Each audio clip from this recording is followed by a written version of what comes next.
Hello student, my name is Patel Manisha, teacher of MS school. पहले हमने संज्ञा के बारे में जानकारी प्राप्त की थी। आज हम उपसर्ग के बारे में पढ़ेंगे। उपसर्ग उपसर्ग की जानकारी लेने से पहले हम शब्द किस तरह से बनते हैं उसके बारे में जानेंगे। शब्द की व्याख्या यहाँ पर लिखी हुई है। वर्णों के सार्थक मेल को शब्द कहा जाता है। यानी आपको पता है कि स्वर्ग और वर्ण को मिलाकर शब्द का निर्माण होता है। तो यहाँ पर मैंने उदाहरण लिया है कमल, नयन, कवच।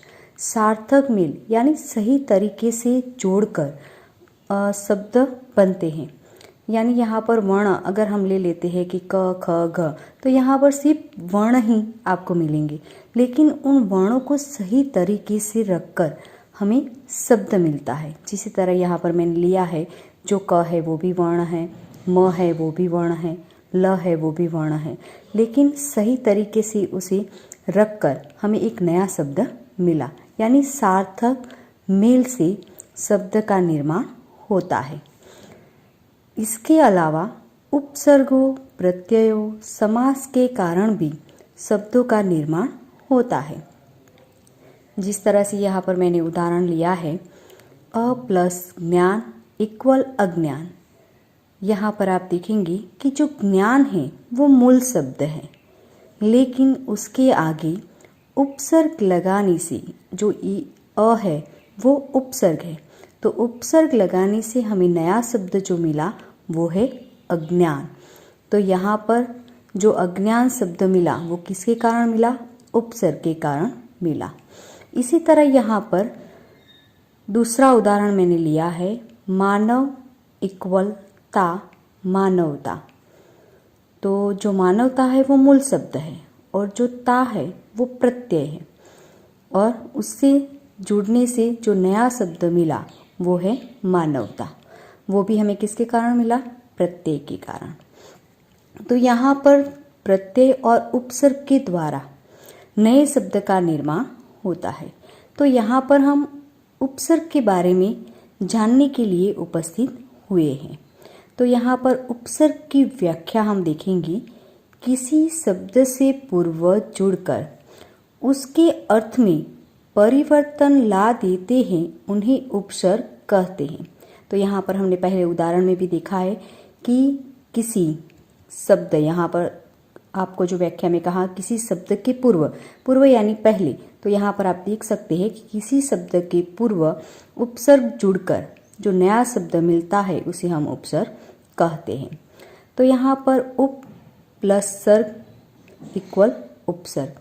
उप का अर्थ है समीप या निकट और सर्ग का अर्थ है सृष्टि करना, यानी नए शब्द की रचना करना। उपसर्ग की 3 विशेषताएं होती हैं। एक है शब्द के अर्थ में नई विशेषता लाना, जैसे प्र प्लस बल इक्वल प्रबल। यानी इससे शब्द के अंदर नई विशेषता देखने को मिलती है। जैसे बल का मतलब होता है ताकत, प्रबल का मतलब भी ताकत होता है, लेकिन शब्द के अंदर एक नई विशेषता उपसर्ग के द्वारा देखने को मिलती है। इसी तरह दूसरी विशेषता है कि शब्द के अर्थ को उलट देना। यहाँ पर मैंने 2 उदाहरण लिए हैं। उसमें पहला शब्द लिया है सत्य और दूसरा लिया है धर्म। तो आप देख सकते हो कि अ उपसर्ग लगाने से यहाँ पर जो शब्द मिलता है उसका अर्थ जो है उलट जाता है। सत्य यानी सच बोलना, और धर्म यानी धर्म की बात की गई है, जो धर्म को मानने वाले लोग होते हैं। लेकिन उसके आगे अ उपसर्ग लगाने से आपको जो 2 नए शब्द मिलते हैं, असत्य यानी जो झूठ बोलता है, असत्य बोलता है, अधर्म जो धर्म का पालन नहीं करता।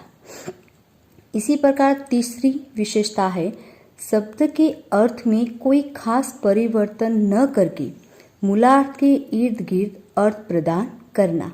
यानी जो शब्द का अर्थ होता है उस अर्थ में कोई खास विशेषता देखने को नहीं मिलती, लेकिन उसके आगे उपसर्ग लगने से भी उस शब्द का अर्थ वही रहता है, यानी उसके आसपास घूमता हुआ नजर आता है। जिस तरह यहाँ पर मैंने 2 उदाहरण लिए हैं, वि प्लस शुद्ध विशुद्ध, परि प्लस भ्रमण यानी परिभ्रमण, यानी उपसर्ग लगने से उसके अर्थ में कोई विशेष खास परिवर्तन देखने को नहीं मिलता।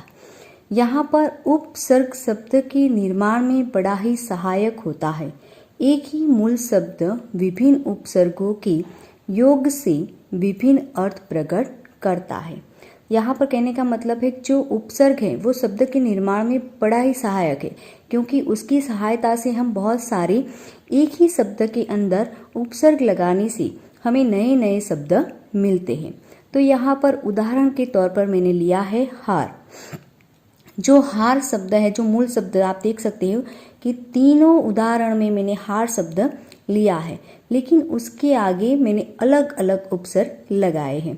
तो यहाँ पर पहले उदाहरण मैंने प्र प्लस हार, तो उससे नया शब्द मिलता है हमें प्रहार, और उसका अर्थ होता है चोट करना। उसी प्रकार यहाँ पर दूसरा उदाहरण आप देख सकते हैं, आ प्लस हार, तो उसका नया शब्द हमें मिला आहार, और उसका अर्थ होता है भोजन। उसी तरह आप देख सकते हैं सम प्लस हार इक्वल संहार, तो नया उसका अर्थ होता है नाश। तो इस तरह से हम देख सकते हैं कि शब्द के आगे उपसर्ग लगाने से हमें नए शब्द मिलते हैं और उनका अर्थ भी हमें अलग मिलता है। तो इस तरह से 2 उपसर्ग का उपयोग करके नए शब्द का निर्माण होता है।